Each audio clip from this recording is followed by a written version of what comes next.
When I first saw this house in Silver Lake, New York, it was falling down. It was full of animals. It was dusty. It was dirty. It seems to have been constructed with cast-offs from other buildings. That wasn't what I saw. I saw the plank floors. I saw the restorable windows. I saw the tongue and groove ceiling and the beadboard in the dining room. And I saw that it was crooked, and I thought it was endearing. In a place like this veil between you and the past is really thin. It's like you can reach right through it and touch 150 years ago. That's why I think old houses are special places. There's a lot of cottages here that can be redone, but this one called to me because all of those characteristics of the house that I fall in love with a period property, were still there. It just needed to be rescued.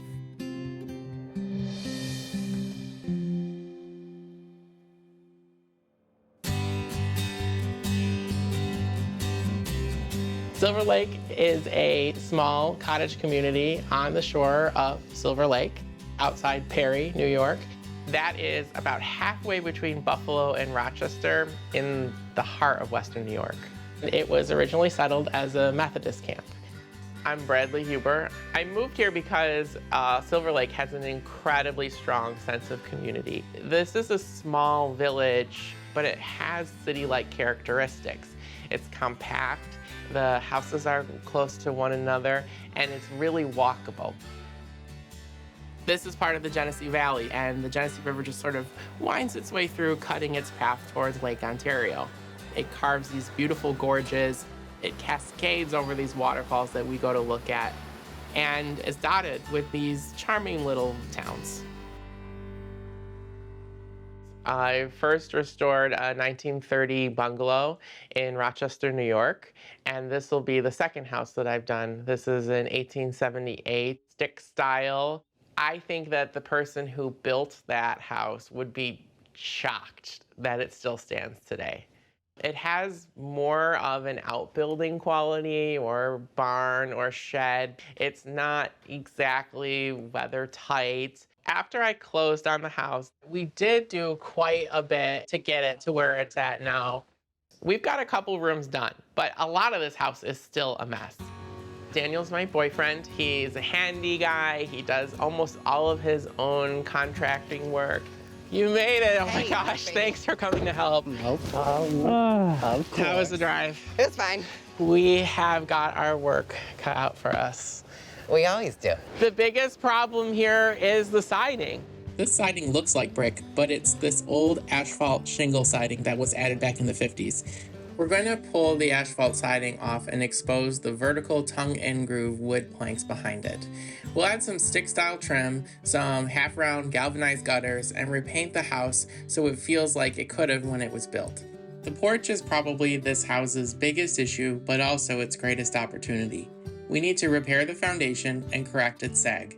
Next, we'll lay down tongue and groove flooring, design a new railing based on others in the neighborhood, and finally, dress both porches with comfortable furniture. Once you enter the house, you come directly into the living room. The wallpaper is up, the baseboards are in. I can't wait to do these floors. We're going to refinish the floors, restore the windows, and add a mantel with a fireplace insert. We'll add some period furniture and decor to really finish the space. Behind the living room is a set of stairs that goes to the second floor and divides the first floor in half. Beyond the stairs, you enter the dining room. The dining room was easy. All it was uncovering what was already there, cleaning out the vermin and refinishing the floors and getting paint on the wall. Off the dining room is a cute bathroom we finished restoring. We painted the floors and beadboard on the walls. We've also added a vintage wall mount toilet, an antique pedestal sink, and a salvaged clawfoot bathtub. All right, what's going on in the kitchen? Well, the cabinets came this week. For real? Yeah. Yes. Typically, kitchens of this area are unfitted, and they did not have built-in cabinetry that went wall to wall. But to be realistic, that's probably something that's going to have to happen to make that space work and to come up with the storage space that's going to be needed. This kitchen is only 80 square feet, and so we really had to use every square inch to make this function. Just that little extra bit of counter space, I think, will make a big difference. We're going to add cabinets with inset doors and a wood plank countertop on both sides of the kitchen, which we will build ourselves. A salvaged farm sink will sit below the window, and we'll do open shelving above the counter. We'll add vintage appliances to the other side of the kitchen and finish the wood floors. So upstairs, there are 3 bedrooms. We built this wall, we put in baseboard, and then this was genius. Yeah, to put these batten strips up, covered the seams in the homosoap board, and it was a really cost-effective way to kind of dress the walls. The whole house was fully furnished. A lot of it was trash. Some of it was stuff that has probably been here for 75 or 100 years. If it made sense, then I tried to keep those pieces, this bed being one, and the bed in the other room. We still need to do the floors. There's still some window work to do. The new goal is to get it done at the onset of the summer so that I could enjoy myself here. So today my friends are coming to help with the siding. I think we should start kind of in this general area here. Since the moment I looked at this house, I have wanted to pull the siding. In fact, the entire neighborhood wants me to pull the siding off of this house. I am very nervous because I do not know what's underneath it. It could be rotten. It could be in poor condition. Brad, look at this. See that? Definitely some type of ghost mark. Things are looking great. Not only are things looking great, the house is talking to me. There might have been some moldings or other applied decoration on this side of the house. This is as good as I could have hoped for. Not only is the siding in good condition, there's not a ton of paint on it. And so that is really gonna cut down on my prep work.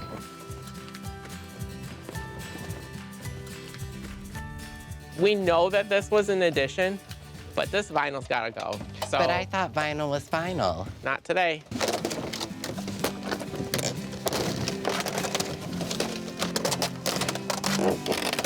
And usually there'd be that layer of insulation.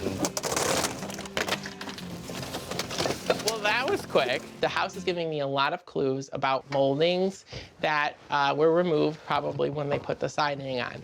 These are pieces of jewelry that I can put back on the house that will, you know, amp up the curb appeal and make it feel like it's neighbors. And it's real. Like, that was there. Look at the ghost marks. I know. You know, I've always felt like this house was missing the applied details that a lot of the other houses down here have. This is so great. It really fits the house. Like, it's a little something without being over the top.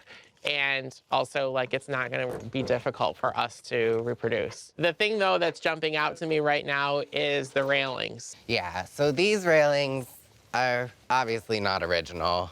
Do we know what the original was? Or We're do we not have a sure. plan? There's not really any photographs that really show any detail of the porch spindles. Jigsaw and balustrades are really prevalent in this neighborhood.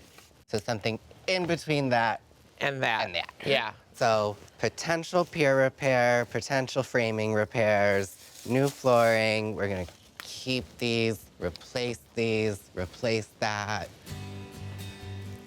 Just that. It's not overwhelming at all. Not at all. Why don't we get started with dropping these balusters off the top?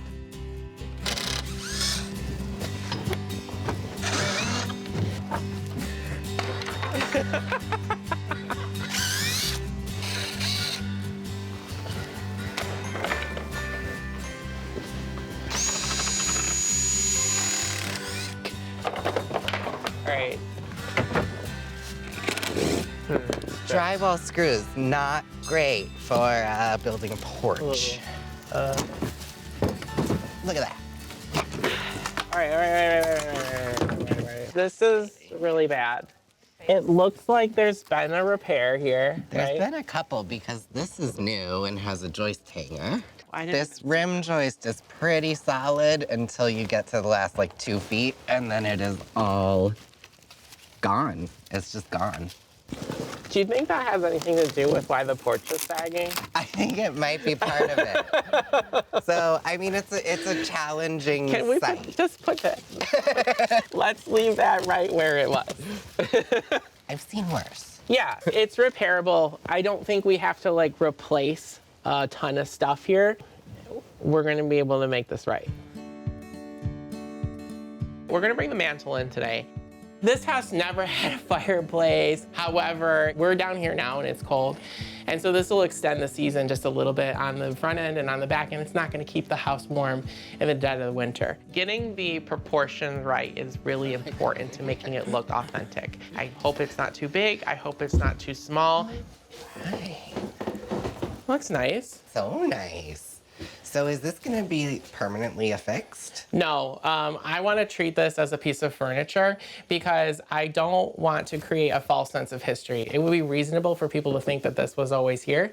So I don't want people to believe a lie. I feel like the shape of that kind of mimics the shapes in the wallpaper. I feel like this cottage has a softer energy, and I think that this kind of fits the bill. I love it.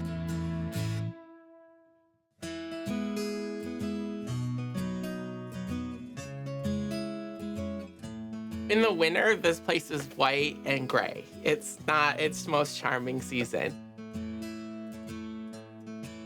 Snow doesn't stop anything. In fact, it didn't snow much at all this winter, and it just showed up now. Winter was late for work.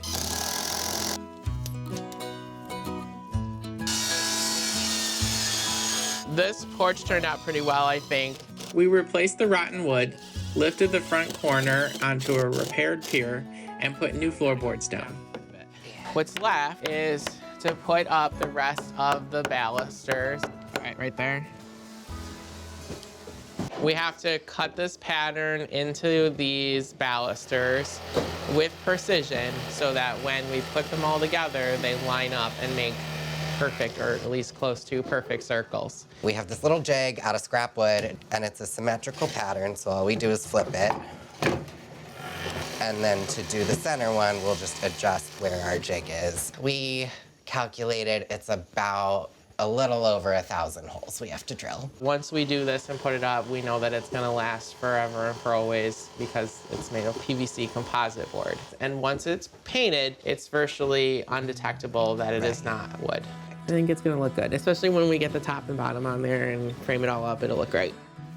We're starting in the middle so that we don't end up with, you know, if we started with a full picket here, we might end up with a little tiny picket there. So at least if we start in the middle, we're gonna end up with the same. With a symmetrical pattern. With a symmetrical, thank you.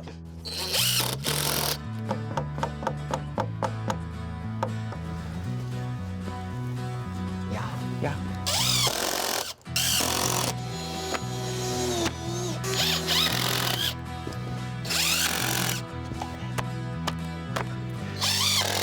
This type of flat stone balustrade is completely characteristic of the neighborhood. We picked a great day to do this. Overall, it looks really pretty good, and I'm happy with it. Now that these windows are all pretty much restored, there's a little bit of work left to do on them. It's snowing outside, so I'd like to get them back in place. Most of the heavy work is done on the windows. The glazing is done, the exterior paint is done, and then just I need to paint the interiors to match the moldings. Technically speaking, these parts of the windows run inside the beds, and so you really should keep as much paint off of them as possible, so it won't matter, and it'll be better practice anyways to keep paint out of those areas. Right. Great. So this is just a summer house, so we don't have to be too precise about how we get this in. We just need this to hold the window physically in place. We don't need to really worry about weather stripping, bronze. So this one is an upper sash. So we will put this one in first, just like this. Oh. And these are just fixed upper sashes, like. Yeah, so like usually in other people's houses, there might be a pulley and weight system here. And also usually this upper sash will move up and down. This is not that kind of house. So it's just a single hung. It is a single hung. The only one that's gonna operate is the bottom. Right. And then we're gonna pop in the lower sash, just like this. There she is. Oh, I feel warmer already. Yeah. And then we will put in the rails. When we do this, we want to leave just a little bit of space here so that the window isn't going to catch, but not so much space that the air is going to come in.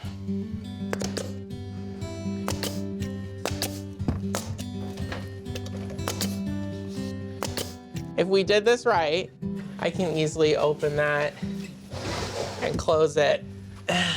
All right. What, 13 more There's a lot more windows. Hey, Daniel, Yeah, you want to come down and take a look at the countertops? of course I do. So I went to the lumber yard yesterday and got this oak. This is 5/4 by 6, I think. So we're using these planks, not a prefab butcher block, right? Butcher block is cool, but in all of these old kitchens that we've looked at, I've not really seen butcher block. It's wood plank. I like it. I think the challenge is not having a bunch of gaps between the boards. Okay, we're gonna mark this wood and then we push it up against the wood and then a blade comes out of this and cuts like a small crescent shape. This is the biscuit. When you put the wood glue on this, it puffs up actually and like fills like the space and is supposed to make a really tight bond. In addition to all the glue that's gonna go on the edge. Okay.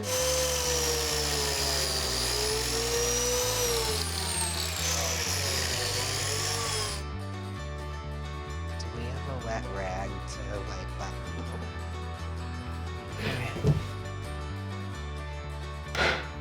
This is precious.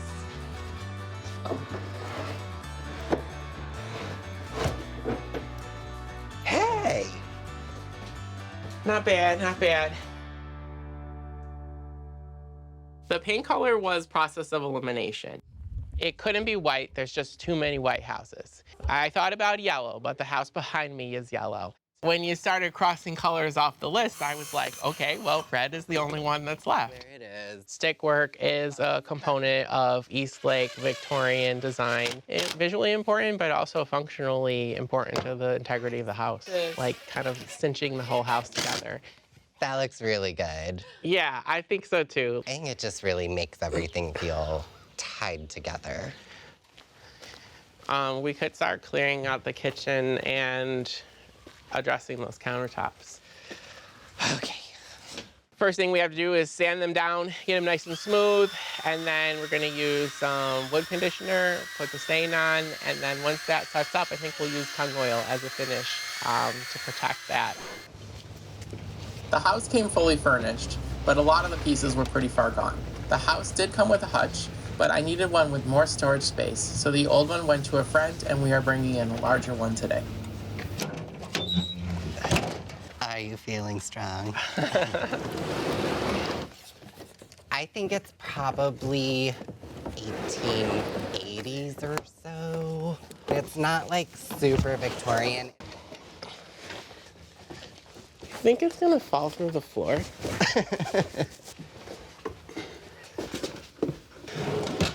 This is so fancy. It's a little more ornate than what you originally wanted, but I noticed that there's ghost marks of older style bin pulls here and here. So these aren't original. Yeah. Going back to the bin pull might be the right I thing think to that'd do. be beautiful. Let's go get the top. Yeah. Now we have to not break the glass. What if it's too tall? It won't be. We can get the dishes off the table. Ooh. You know, there's gonna be a couple pieces in the house that make a statement, and this is gonna be one of them. It's been 10 months and the house is finally finished. We're going to add a few last touches and then show the neighbors what we've done. Oh, yeah. The completed house still doesn't feel real. It feels like I'm in someone else's house. We have a nice winter scene. Yeah, two smalls. These we're gonna want to fill in, I think. I think the colors are good. It needs to feel kind of organic. We're gonna have a great party. I have really been trying to keep the neighbors out of the house for the last couple weeks, which has been really difficult, because everybody wants to see, people are peering and looking, but I want a nice reveal. I want them to be surprised, and I want them to be proud of the work that we've done here. Diane, Hey. come on over. Hi.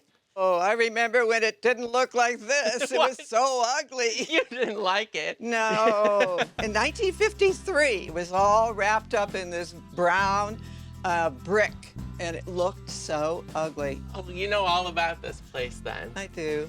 I'm so glad that you're here to come see it. Yeah. Yeah, tell me more about these. Yeah, I wanted something that felt Silver Lake, and so these like cut balustrades really felt that way to Right. me. So yeah, Daniel and I cut these all out with a hole saw. Oh, Yeah. Wow. here they are now. This looks amazing. Oh, A lot better thank than you. the squirrel raccoon house. Necessitated a bathroom redo. I think it looks really good. It sure does. Came out great, Brad.